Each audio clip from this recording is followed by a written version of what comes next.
And I was told just, you just don't have what it takes. You're not good enough. I added my own word to it is I'm not good enough yet. You don't have to take something that was true one time and make it true for all time. You talk a lot about your belief in miracles, right? Yes. And like magic almost to some degree as well. Yeah. Tell us about where that belief came from and what is a miracle to you? Like what counts as a miracle to you? That is such a great question. I've never been asked before. I love that. So I was raised in a home that was very religious. And sometimes people say that in a way of almost they're scarred by it. But I feel like the religious aspects of my life have really blessed me so much. They've made me, I feel like, a deeper person. They've made me believe in something greater than myself. And, I was raised in a Mormon home.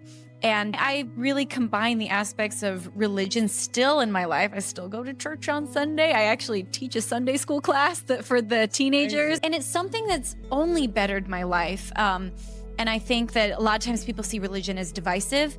I think that when religion is used for what it's actually meant for, it's inclusive. It helps people bind together. It gives you opportunities for service. It gives you opportunities to uplift other people and to be uplifted when you're the one that's weak in these like communities of, as long as it's something that, my parents always taught us that the basis of, whether we believe this or they believe that, what we need to always rely on is it's love. Love is the basis of all of it. And if you start to make it a divide, you're missing the point of what, religion was supposed to be. And so for me, it's a mixture of religious aspects and spirituality, just connecting to something greater than myself. And I don't know when I really started. I just believe so strongly that miracles happen all the time. And I like to look for miracles in my life every day.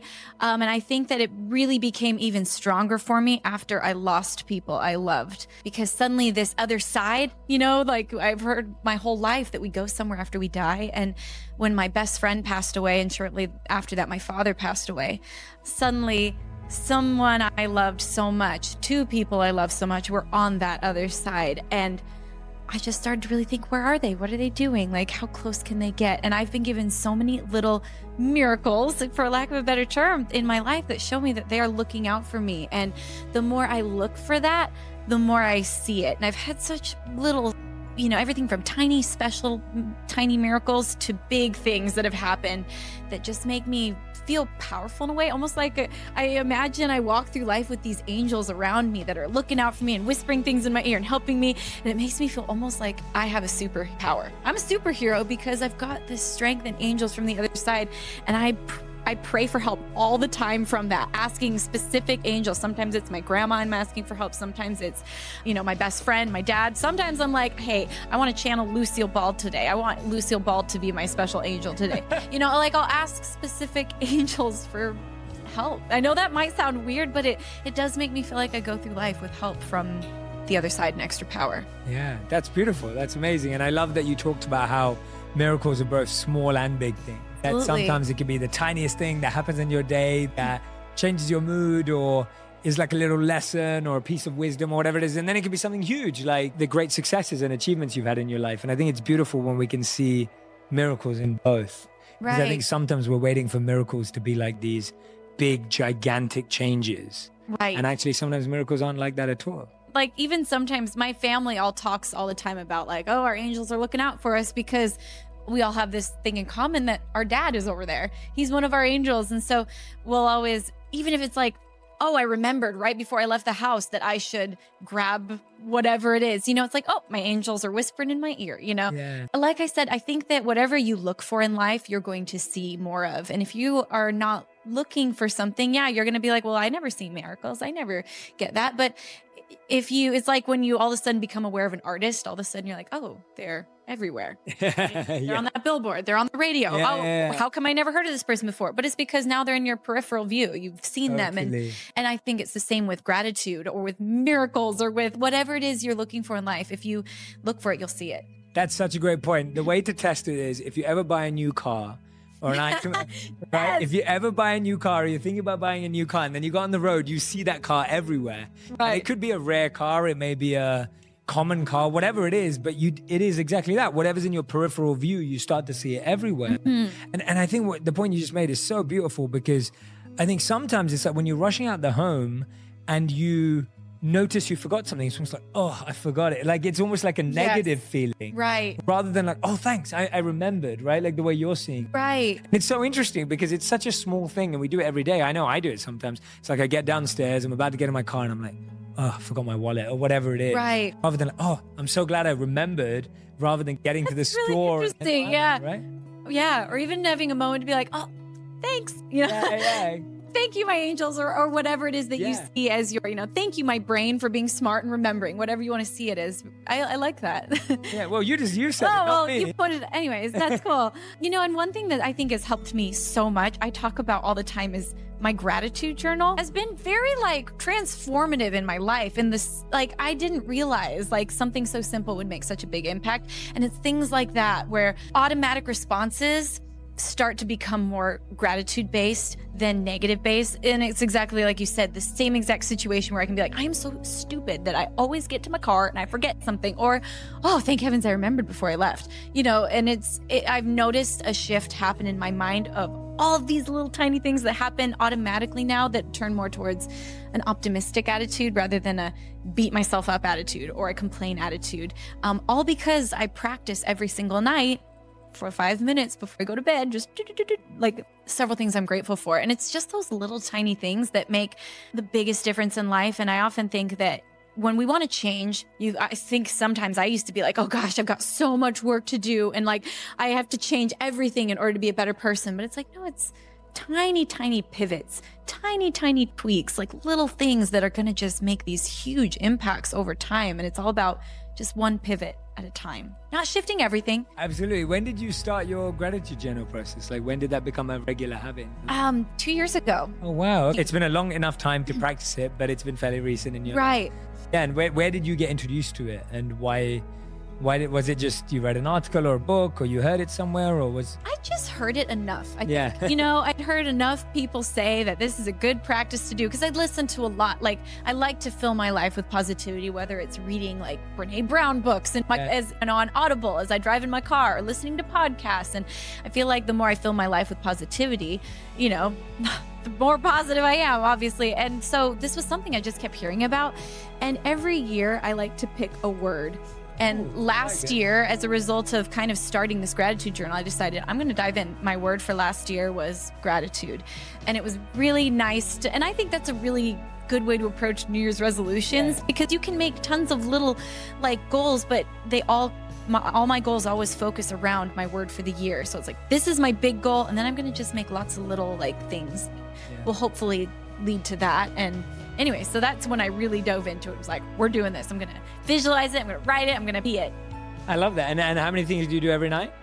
Only 3. Okay, it's very manageable. I do 3 when I go to bed, and then I do 3 when I wake up. Oh, I love that. So it's just the ends of my day. And then, sometimes when I'm really ambitious, I sit there and I'll visualize those things, and I'll try to feel them actually. Just write, then see, then actually feel, and then I love it. Love the sound effect too. That's the plan. I love it. What was the intention for the year of 2020? What was the word for this year? Oh, my word for this year is actually magic. So it's funny that you started I off. had no idea. And you start off the podcast with that word. That's crazy. Wow. Again, I've heard that word so much in the last month. See, I haven't. And because I'm looking for it and I'm thinking about it. Yeah.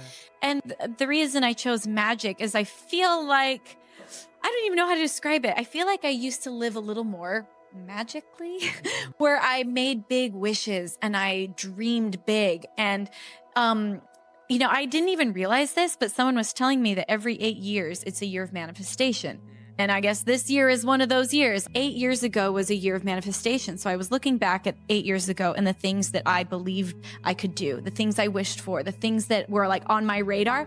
It is amazing what has come full circle since that year. And I didn't even realize it.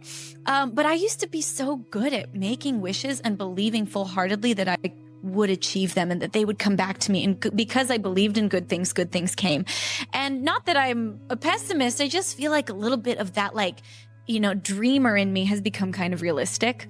And so I want to just open it up to living magically, feeling magical, feeling powerful, feeling all those things. And so getting back to that side of myself that I think has just gotten a little bit realistic. Yeah, that makes so much sense. You always have like struck me as quite a magical person in general. Oh. No, I just feel like you have a very magical presence on stage too. Like there's that, and which is like I don't often say that, so I'm not just saying it. It's an interesting thing that I picked up on. So now that all seems to line up. But I love what you're saying, because I think as children we saw and believed in magic. I've always been really into illusion and illusionists and magic. So people like David Blaine or Darren Brown, and I'm always fascinated by it.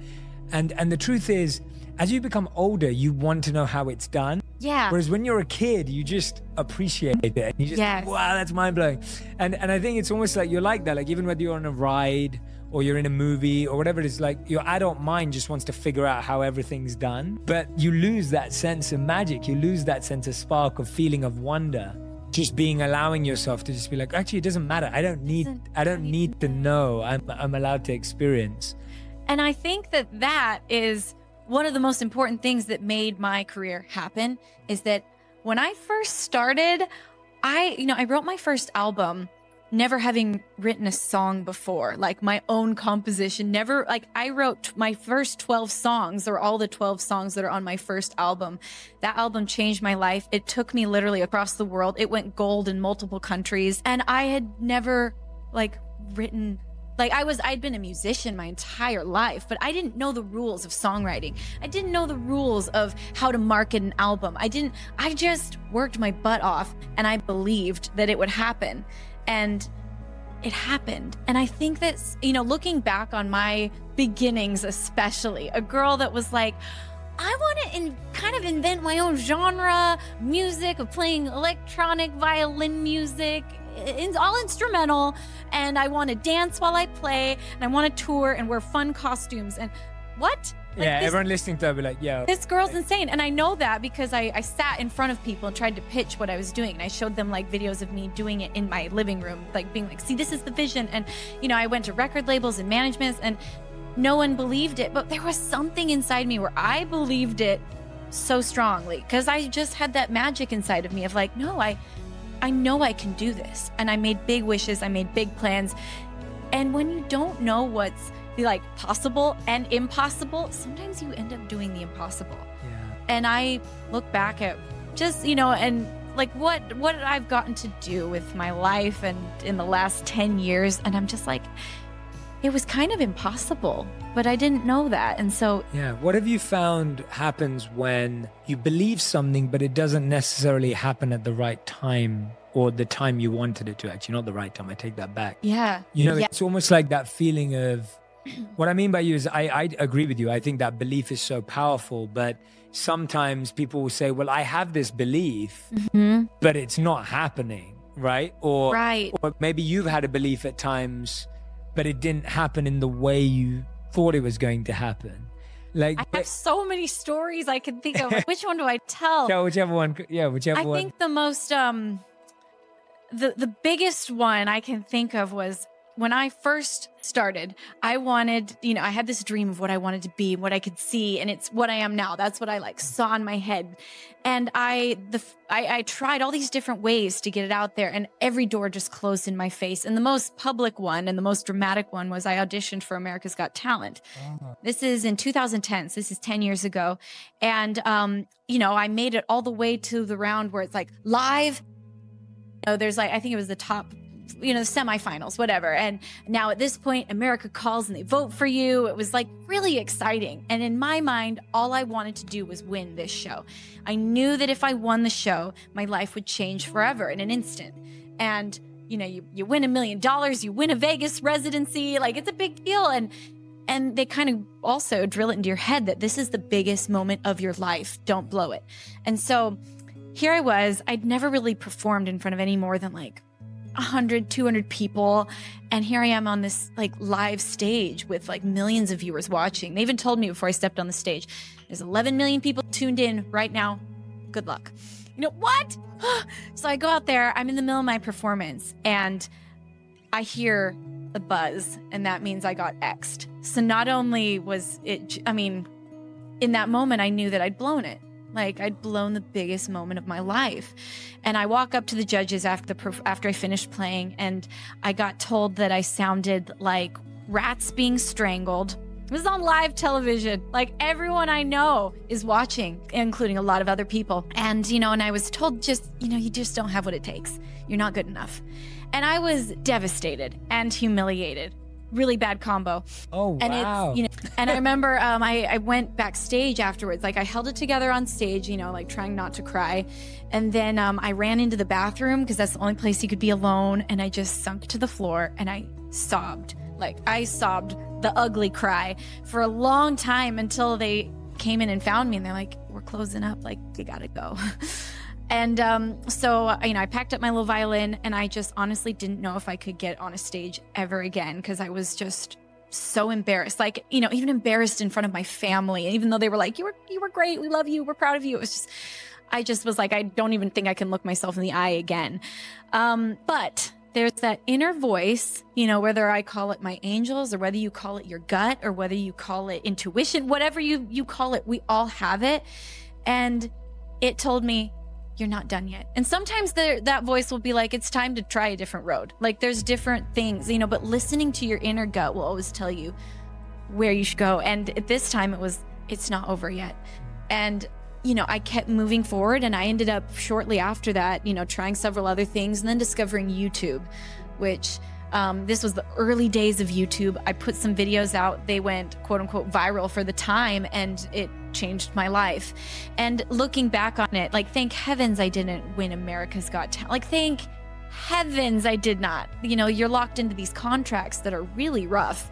And I never would have been able contractually to start my YouTube channel. I would have been locked into a record label deal. I'm now like an independent artist and I tour the world. I do it on my own terms. And I never could have done that if I had gotten what I wanted. And, I just have so many of these experiences where sometimes what you're fighting for and what you want and the door you're banging on, it's just not quite the right door.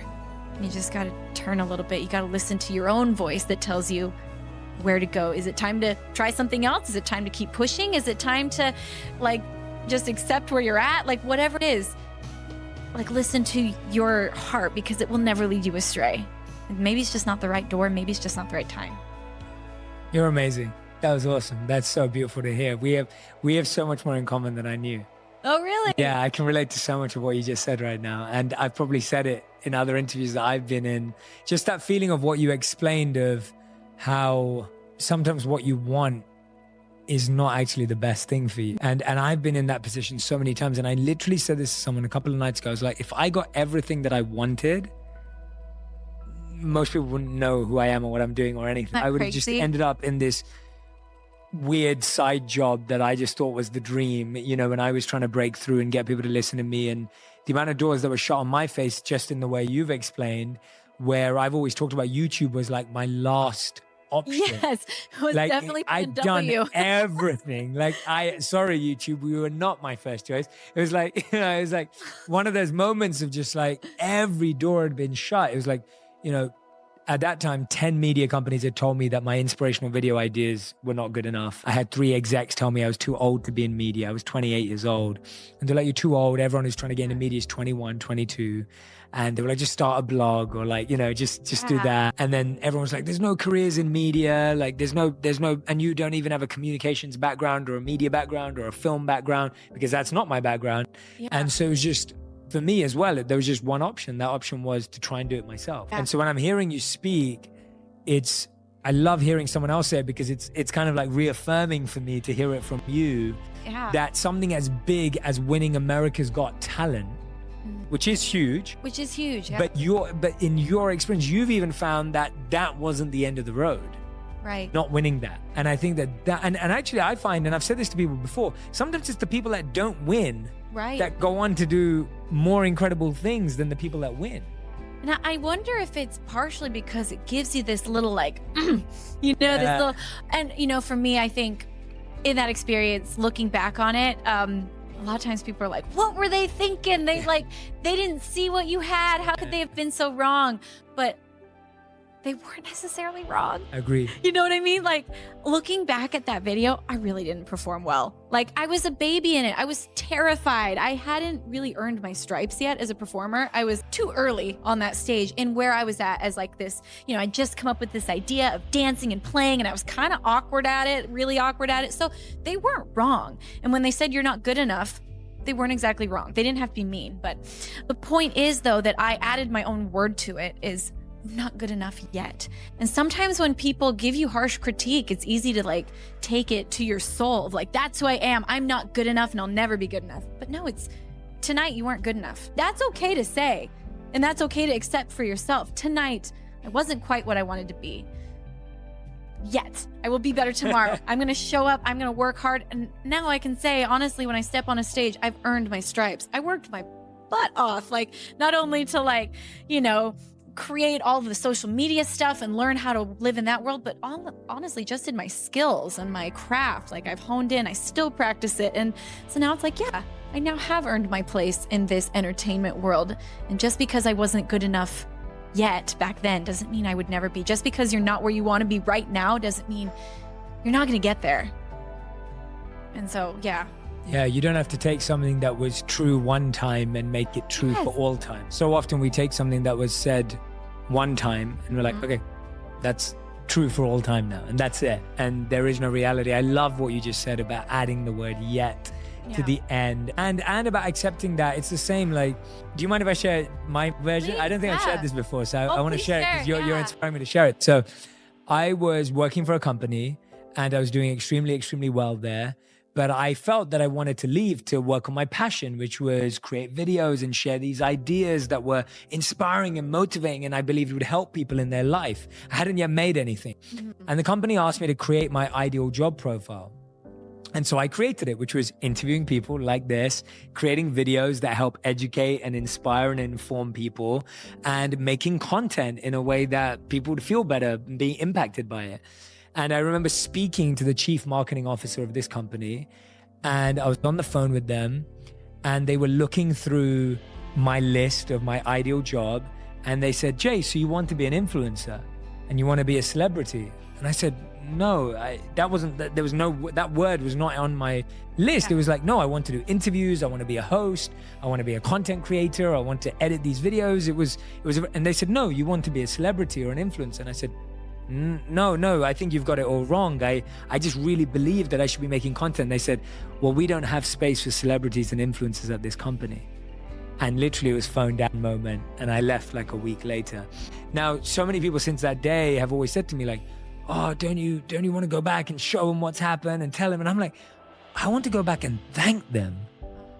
Like, I want to go back and express gratitude to them and be like, thank you so much for telling me that there wasn't any space for this role.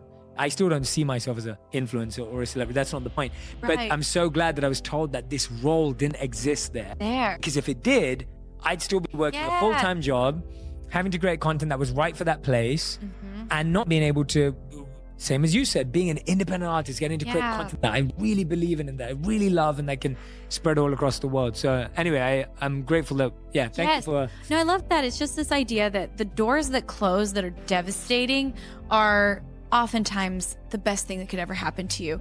But it's only going to be the best thing that ever happens to you if you keep moving forward, keep taking steps and say, okay, well, where's next? You know, what's the next thing? You know, it's still believing in yourself despite the fact that maybe someone else didn't. Yeah.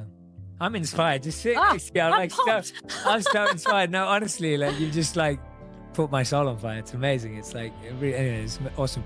Tell me about, we've talked about professional failure or professional rejection and purpose-based challenges. This is purposeful to you, the work that you do. It's not just you're a musician and you do it from a career point of view. It's purposeful.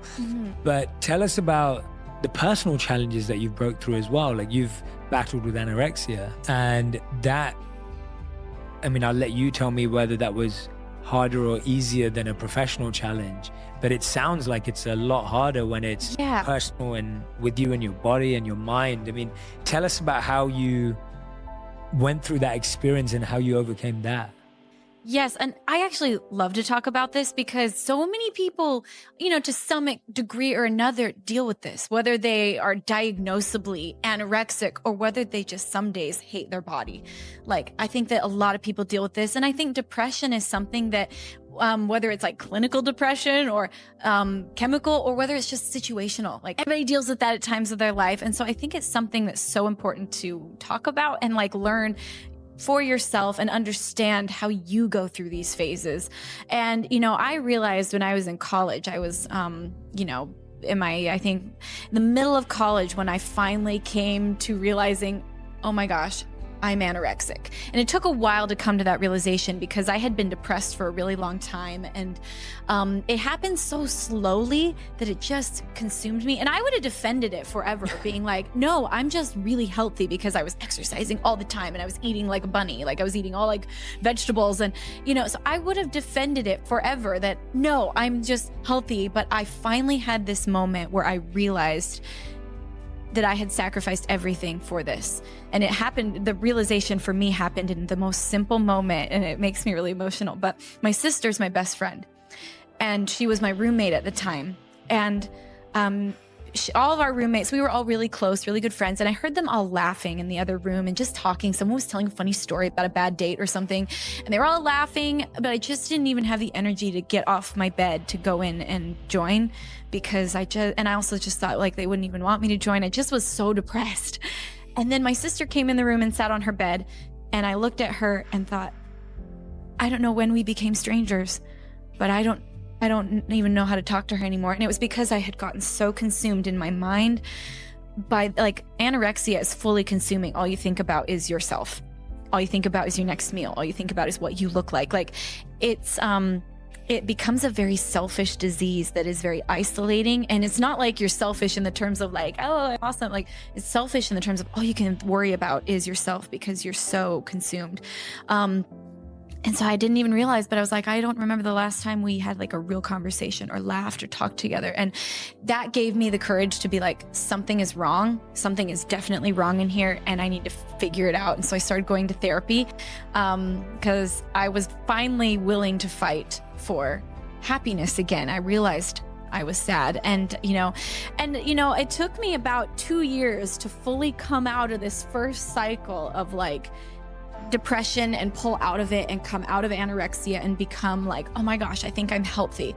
And, since then I find it being like, it's going to always be a part of my life in the weird way. I don't know how else to say it, but it's very much in the background. It's something I don't deal with on a regular day-to-day basis. But sometimes when I'm like stressed or when I'm worried about something or when I'm exhausted, that's when it thinks it has room to come back and it tries to sneak back into my life. And now it's to the point where rather than taking 2 years to come out of it, now it's like, oh, I recognize you and you're not welcome here. Like you're not a part of my life. And I really, one of the most helpful books I ever read for my anorexia was a book called Life Without Ed. And it's where this woman personified her eating disorder and she talked to it. And she would have conversations with it and talk sense to it because you realize there's a dialogue in your mind and it tells you sometimes really nasty things. And to her, that was not her. That was Ed. It was her eating disorder. And so I started to do that. I started to see these horrible thoughts in my mind as they're not me. Anorexia is not who I am. It's like this little thing that's come into my life and it's not welcome. And so I constantly remind it to leave. And when if I see a picture of myself and have that thought of like, oh my gosh, like I look huge. Or if I catch myself in a mirror and think something nasty, I am now immediately tell that you're not welcome. We don't talk to ourselves like that. I don't entertain those thoughts. And then I'll say something nice to myself. Like, I'm strong. Like, there are so many wonderful things about my body. Like, I'm healthy. I'm strong. I can dance. I like to run. Like, and so it's choosing what I am going to let stay now. And also, I think that it's sometimes takes work. And we don't always put that into play. We all know it takes work to be healthy and to eat right and to exercise and take care of our bodies. But what about our minds? And how much attention do we give to the happiness and being positive? And, that's why I write my gratitude journal, all these little practices I have in my life. And then I think the biggest one for me is just listening to that voice. And when it says something that's unfair, I learned years ago when I was going through therapy and anorexia, to not entertain the bad. Like, I don't do that. And it's very empowering to say that, to stop your own thought and be like, nope, it's not who I am.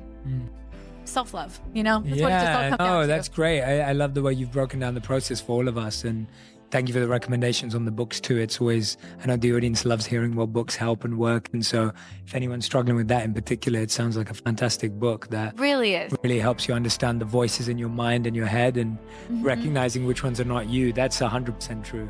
Yeah. That's 100% true. It's always like a bad friend. I think it was Gandhi who said, don't let anyone walk through your mind with their dirty feet. Yeah. And it's almost like sometimes it's your dirty feet or another thing that is inside of you. It's almost doing it to yourself. Yeah. But you're so right that negative voice in our heads is not us. It's like being a friend with a bad, it's like being friends with the negative influence. And absolutely, you've started spending so much time with them. It sounds like your voice now. Yeah. And so I think that's a really important lesson. Well, and it's interesting how it's like we've written these stories and these beliefs in our mind about who we are. And I finally came to the realization that if I wrote this story and became this once upon a time, somewhere along the line, I started to believe these things. I started to write this, and then I reinforce it every day in my mind. I rewrite the story every day, and I punish myself over and over and over again for a belief that I wrote once upon a time. And so if I wrote it once, and if I believe it now, then I can write a new one. Yeah. I can change it. It's going to take time because our minds love familiarity, even if it's negative. And that's just a pattern. Our minds run on patterns. And so it's like, okay, start to break the pattern. It's going to take time. It took me 2 years the first time because I was pretty deeply entrenched in a very unhealthy, very, very trapped pattern. I'm not saying it's going to take everybody 2 years, but if it does, that's okay. Don't look at yourself today and think this is who you are forever, because I can't even tell you what a different person I am now. Like you called me magical in college. No one would have called me magical in that time. My roommates would have been, Lindsay's really tired. She's very, she's nice, but I just didn't have the energy to be like out there for other people and be kind and be as loving because I was so trapped in this like tornado inside myself. And I'm like, if I could change from that person to like where I am now, where I love to share with people. I feel like anyone can do it. This is a process that start where you are today, start to love yourself, start to be kind to yourself, start to fill your life with more and more positivity. And you can get to anywhere you want. Whether it's, like I said, my journey of like getting off America's Got Talent and having to work step by step to like become the violinist I am now, or whether it's looking in the mirror and being able to say like, you're beautiful to yourself. Like, start where you're at, but you can get there. And I honestly believe that anyone can be there. Yeah. And it takes work still. Like, of course. It's not like I still go through times like last weekend. I had a real depressed weekend where I was like, dang it. Like, I'm in a funk. I'm in a depressed stage and I don't like being here. But I recognize now that that's okay. It's not who I am. It's a passing experience. And I think too often we like attach ourselves and our definition of self to like, I'm depressed. Like, this is me. No, it's not me. It's a phase. It's like the cycle of the moon. Sometimes the moon's covered with shadows. Sometimes it's bright. It doesn't mean it's not still there just because you can't see it. And totally, I sometimes get a little covered up. Yeah. And I just have to like go to all my things, like call my therapist, do all the things that I know will help me. I now take ballroom dance lessons. That really helps me pull out of these like, I called my teacher and was like, actually, can we have an emergency ballroom lesson today? Because I'm just feeling down, and I think it's really important to learn like, what are the kind of things that work for you? And don't attach your worth and your definition to how you feel in a moment, because they'll come and go. Absolutely. Just like the weather. Just because like it's rainy outside, like, oh, I am now rain. Yeah. Right? It's not like rainy inside. And same with the sun. And you're so right about having something though. And I feel movement is such a big part of it. Yeah. Like ballroom dancing for you, whatever it is for you, it's like I feel movement is always a powerful thing to add to that space to get you out of your head. I always find that whether some people like running and it does, and that's what I mean. Like I love this example of ballroom dancing because it doesn't have to be exercise in the traditional sense. Even though we know exercise is great for breaking through our depression patterns and negative patterns, it's like exercise can be fun. It can be a sport, it can be dance, it can be so many other things. So don't feel bound to just exercise. Well, and I love that you said one time on one of your podcasts that your wife will dance every day. She does it every day. And I was like, that's amazing. Like nothing great. And, and she will say offbeat. That's what she'll add. Offbeat. And, you don't have to be you don't have to be Derek Huff in order to dance, or Julianne. Or like Julianne, I love them both, and they're like, we love amazing. But you don't have to be like that in order to like enjoy movement. And there's and they said the same thing.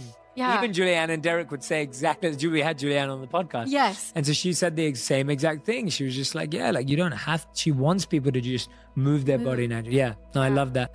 And tell us about, obviously you mentioned it earlier as well, like losing your best friend and your father, like close around the same sort of time. Right. Those sound like very formative experiences, like very transformative experiences that, you know, you seem to have processed in a positive way where you know that they're still in your life and they're still benefiting you.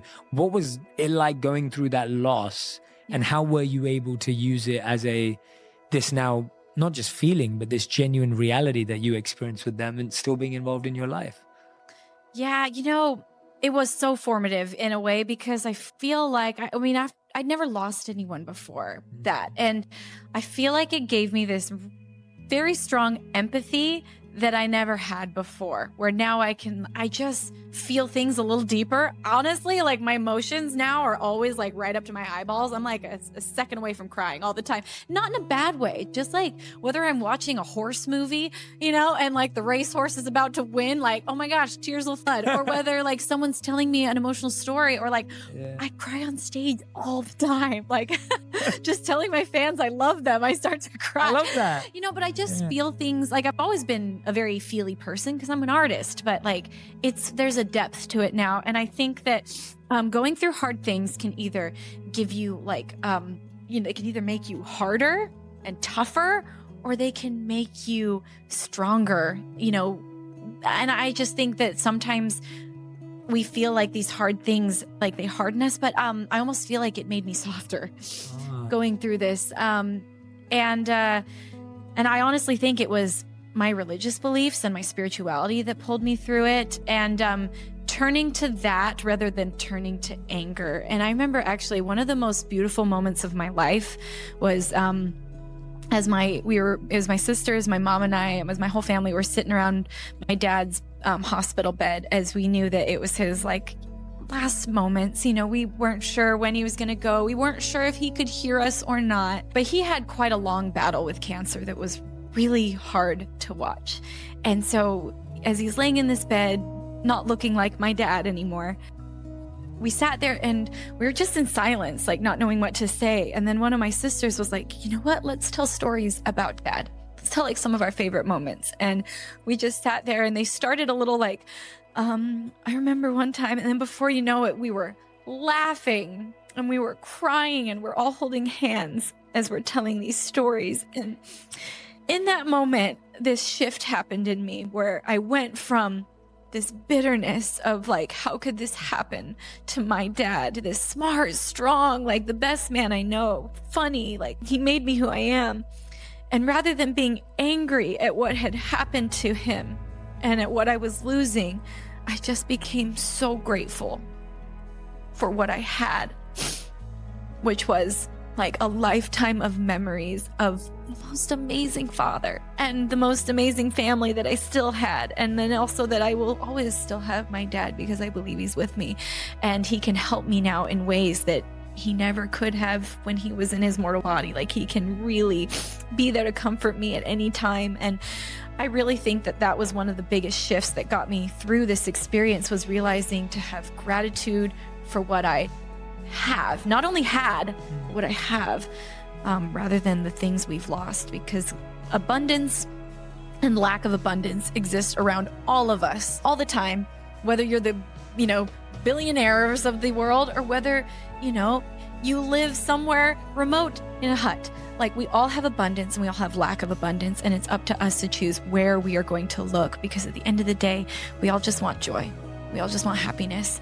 And what else matters than like sharing goodness, sharing gratitude, sharing love, and giving yourself the ability to have self-love, and forget all the labels and the judgment and the money and the like. Who is it that decided we're all supposed to look a certain way? Who's it that decided that money equals happiness? Because it doesn't. Who's it that decided that success makes you better than somebody else? It doesn't. Like all these things that sometimes trap our minds into feeling like we're supposed to be a certain way they're prisons. And as soon as you can stop all those voices and those opinions and just realize, like, what is it that I want to be? I just want to be grateful. That was a huge shift that happened in me. And it happened, moments before my dad passed away. And it's to this day one of the most transformative just moments I've ever had. Thank you so much for sharing that, by the way. It's so like heartwarming to hear you express everything through gratitude.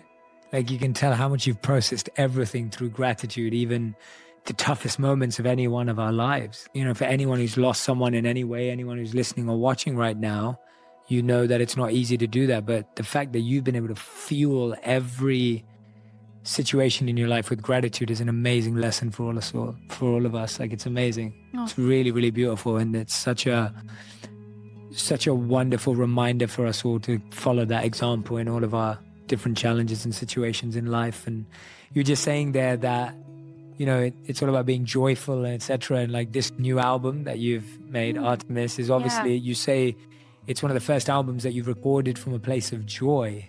Yeah. As opposed to recording it, you know, from a place of pain or challenge or struggle. That, as an artist, I mean, that almost sounds harder sometimes. It does. Isn't it harder? Like, well, it's sometimes? Yeah. Tell us about how that was different. Yeah, people always say that, you know, artists make the best music through pain or the best, like, films through pain. And I was like, oh, that's kind of horrible that we have to experience pain in order to make good art. And But to be honest, like, you know, whenever I go to start a new album or a new phase, it's like, okay, I think, where am I at? What am I feeling? And, you know, my Brave Enough album, which was the previous one, was written about loss. It was right after and like during like all of this that I wrote that album, and I drew from hard emotions. And it was a good album.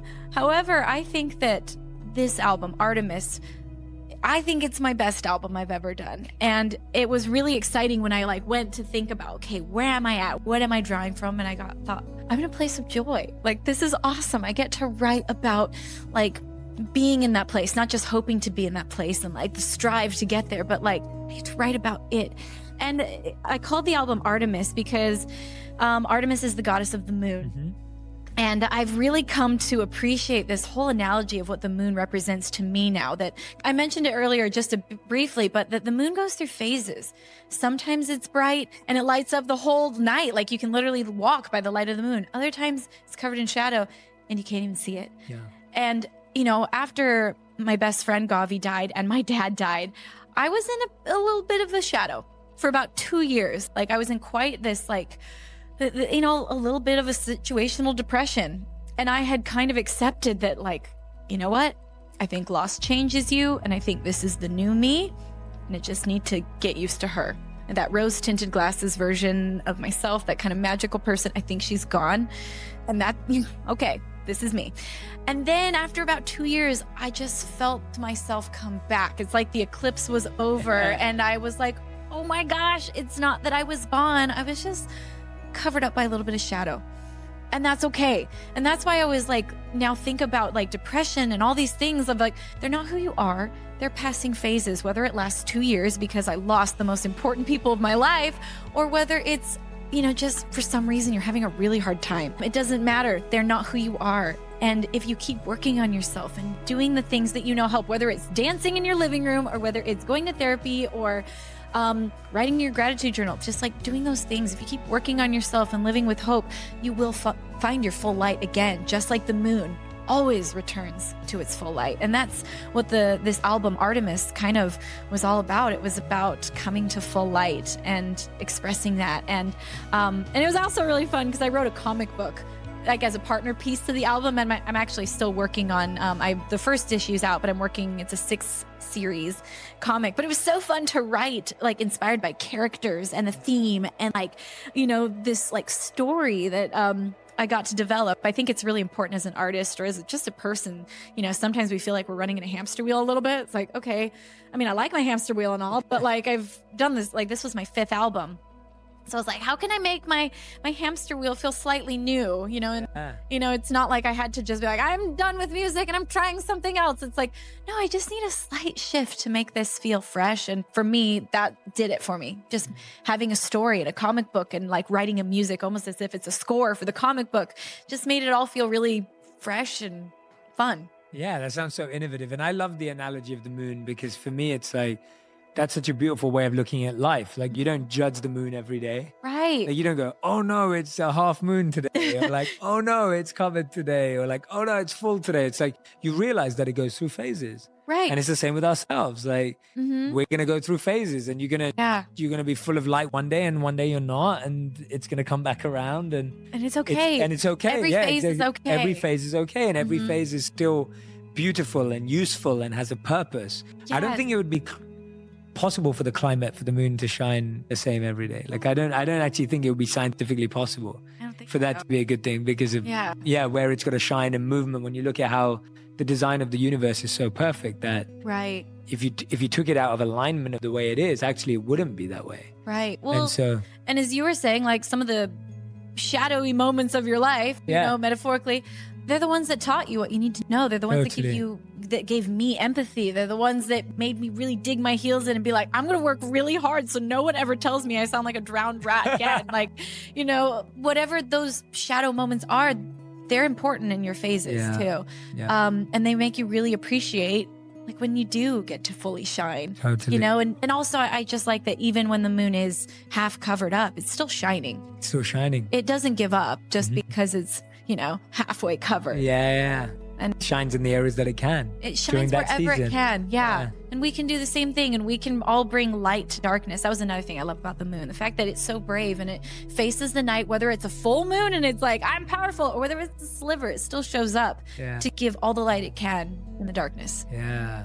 Wow, so many beautiful lessons from the moon. I know, I love the moon. Yeah, it's special. Yeah, I'm never gonna look at a moon the same way ever again. No, me neither. yeah, it's amazing. No, it's so beautiful. And I loved what you were talking about, innovation. I love that even though this is your 5th album, it's not like, oh, now I've done music and I play the violin, maybe I'm gonna go learn how to play another instrument, or maybe we're gonna get into, and I'm gonna be a dancer, and there's nothing wrong if you did that. Nothing wrong with any of that. But it's interesting to see how you can innovate in your space. Yeah. And actually your creativity comes to life. And you innovated a virtual concert, right? Like, I did. Yeah, tell us about that. That sounds like a... It was so crazy. They had me in this whole like suit with all these little sensors all over them. It's like, and they created these really cool worlds for me to perform in. I was like a Lindsay avatar of myself. So I got to actually design it to be like my little Artemis character, you know, that I made for the comic book. And I got to perform online as this avatar in this like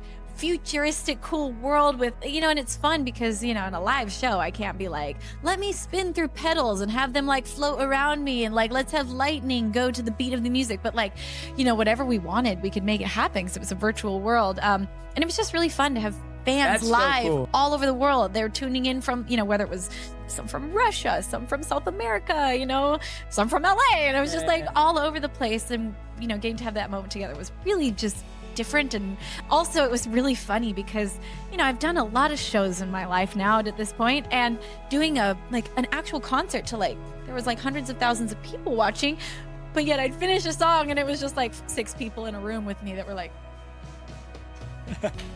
you know, so like that energy of a concert, I kept having to remind myself like, oh yeah, all those little, I could see the dots of the people that were in there watching, like those are all people, they're all here, even though I can't see them, I can't they're feel clapping their at energy. home. Yeah, they're hopefully clapping at home. You know, but just looks my manager and some of the like the engineers like, yay. I love it. Yeah, I love the innovation of it. I think that's awesome. I'm excited to see what you end up doing with like virtual reality or augmented reality. Like, are you into all that kind of stuff? Or it's fascinating. It's really interesting to me. So you know, it is fun to think like, what is the next step for that? Like, how can music more be incorporated into that world? And you know, who knows? Yeah, I think experiences for audiences are just so powerful, and technology allows us to touch so many people that could never be in the room or could never travel. Or... You know, I've been thinking about this a lot lately, about, you know, just dealing with this thought in my mind of like, social media provides such an opportunity to connect across the world and do so much good. It also, as we know, has such a power to do not good. And, you know, we find ourselves sometimes trapped in these comparison, like, you know, situations, or like, you know, feeling bad about ourselves because everybody's showing their lives through filters and it seems real, but it's not.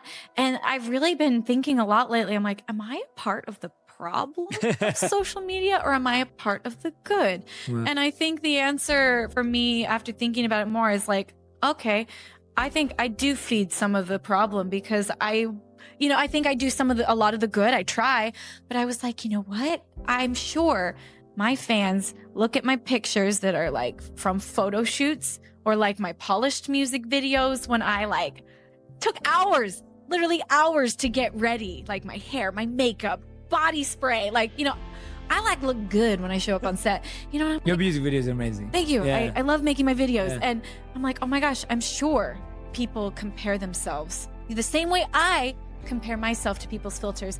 And that's not to say art is art. And, this is kind of the realization I've come to. It's okay. Like, I love makeup. I love playing with costumes and fun looks and expressing myself artistically in that.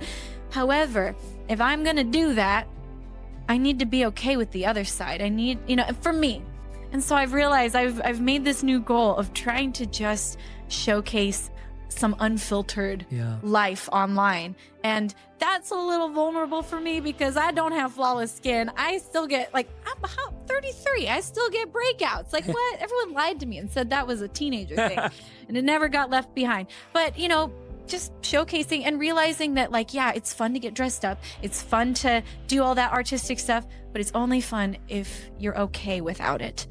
I think one of my favorite quotes is from Cool Runnings where the coach says, a gold medal is a wonderful thing, but if you're not enough without it, you'll never be enough with it. Ooh, and so I love that movie. Yeah, I love that movie. And so I've really been trying to make sure if I'm going to do all this other stuff, I have to balance it. Life has to be balanced. And because I also get used to seeing myself with these filters, whether it's the funny filter with bunny ears that makes your skin flawless and or whether it's looking at myself through the lens of a music video. I need to be okay looking at myself in the mirror and saying I'm just as beautiful without all of that. And it's funny because when I do post like that, my fans all say that's when I'm the most beautiful, and I need to believe that. And also I just want them to see that I have frizzy crazy hair and acne and all of that. So I've been thinking a lot about that lately, of trying to make sure I'm not a part of the problem of social media. And and it's, I don't know, it's been a really interesting balance over the last 2 months to try to gauge for myself personally and for my fans. Yeah, no, absolutely. And I really respect that because there's two sides to it as well. And this is kind of the balance that you're saying of we also don't want people to play down their lives. Right. So that we all settle for less. Right. You know what I mean? It's you want to be creative and you want to bring your art and you want to do body and you want to look, and it's not I think that's the point, that you're not saying, oh, I look beautiful here and I don't look beautiful here. Right. That's what we don't want. But we also don't want people to just settle and not be extravagant and not play for that, because there's art and beauty in that as well. Yes. And I almost feel we don't want to create a culture, just as we don't want to create a culture that just celebrates filters. Yes. We definitely don't. We also don't want to be a culture that only accepts. And when I'm saying average, I don't mean beauty or how you look, but it's creativity or passion or purpose, right? It's that. It's that balance. And it's I'm sure there's no right answer. I'll go too far and then I'll be oh, I went too far, and then I'll go too, it's probably going to be an ever fluxing, balance. But like I said, it's just as much for me as it is for anyone else. It's because I find myself comparing to other people's filters, and we all do. So it's well, then I have to be really okay with myself without the filter so that I can love being that person that is behind the camera. Because if I love who's underneath all of that, then it's going to be all the more enjoyable to be dressed up with antlers on and in this crazy dress. And, as long as I'm okay without all of it. Yeah, absolutely. Anyways, just something I've been thinking about a lot. Yeah, lately. no, I love it. Yeah. And I think we need to work, I think that's going to be something we're all going to get right and wrong every day. Absolutely. It's a process for all of us. Figuring it out.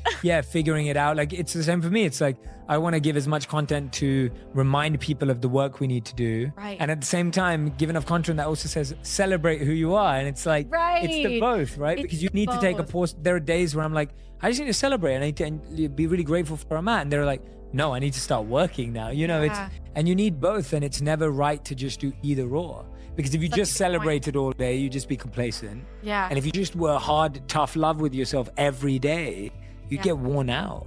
that's the biggest challenge of life is balance. Mm. Like, and I guess like kind of like you said, it's just being able to listen to yourself and know what you need. Yeah. What is it time to do? Is it time to like hit the pavement and run, or is it a self-care day where I just gotta take care of myself and say it's okay, you're doing good, like Yeah. or is it a tough love day where it's like get up and go? I don't know. It's this ever fluxing, like ever figuring it out. And that's so funny the way you put it of like, do I tell people to like love themselves, like celebrate, or go? Yeah, exactly.